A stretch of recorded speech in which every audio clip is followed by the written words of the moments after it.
آپ نے کہا علی کیسے آئے؟ چپ. پھر آپ نے خود کہا فاطمہ کے رشتے کے لیے آئے ہو؟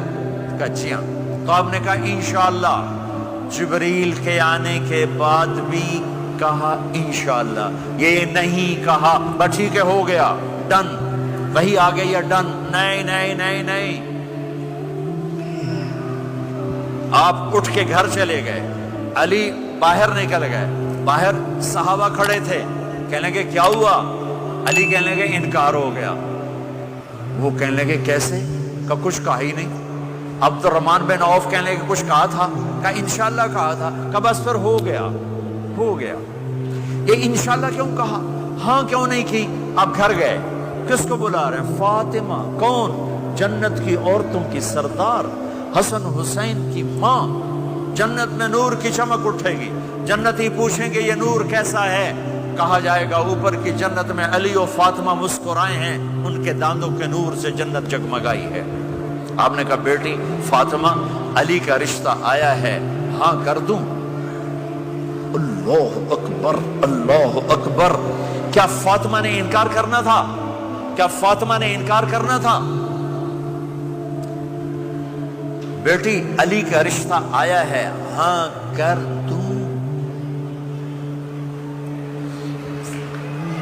بیٹی فاطمہ ہو، رشتہ علی کا آیا ہو، اوپر سے جبریل آ چکا ہو، باپ محمد مصطفیٰ صلی اللہ علیہ وسلم ہو، اور پھر وہ جا کے پوچھیں ہاں کر دوں.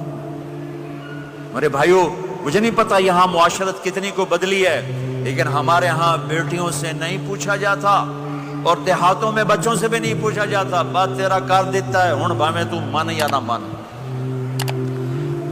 تمہاری بیٹی کا حق ہے کہ وہ کہے میں کروں گی، میں نہیں کروں گی.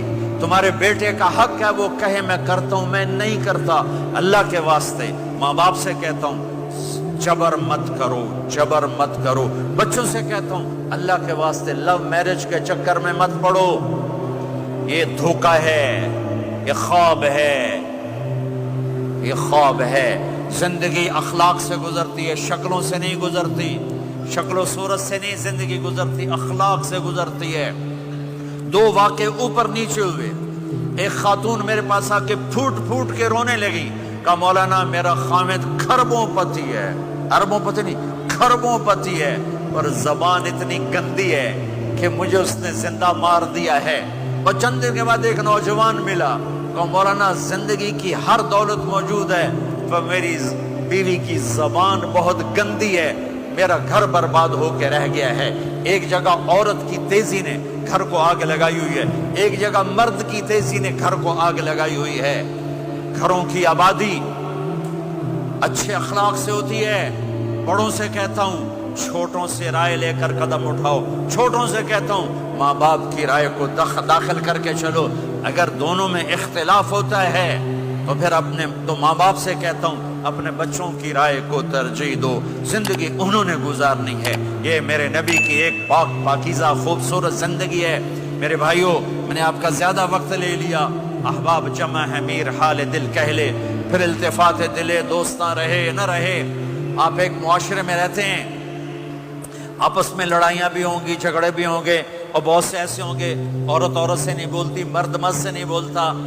ایک بات آپ سب سے کہتا ہوں، یہاں سے اٹھ کر سب ایک دوسرے کو جو لڑے ہوئے صلح کر لینا، ایک دوسرے کو معاف کر دینا، ایک دوسرے کے گلے لگ جانا، ایک دوسرے سے درگزر کا معاملہ کر دینا.